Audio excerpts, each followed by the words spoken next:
آج کا وظیفہ پرانی بیماریوں کا علاج ہے۔ کبھی بھی انسان کو ایسی بیماریاں لگ جاتی ہیں کہ علاج کراتے کراتے انسان تھک جاتا ہے، پھر بھی وہ ٹھیک نہیں ہوتی۔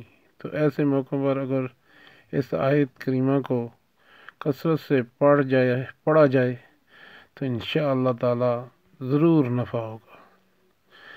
اور میں نے آپ کو پہلے بھی بتایا ہے، کوئی بھی وظیفہ کرنے سے پہلے اول و آخر یعنی وظیفہ شروع کرنے سے پہلے 3 دفعہ درود شریف پڑھنا ہے، درود ابراہیمی، اور پھر سینٹر میں وظیفہ جتنے بتائیں کرنا ہے، اور پھر درود شریف پڑھنا ہے۔ وظیفہ کون سا ہے؟ ایوب اذ نادى ربه انی مسنی یضر وانت ارحم الراحمین۔ اس کو انشاءاللہ کثرت سے پڑھیں گے، ہر بیماری کی شفا ہے انشاءاللہ۔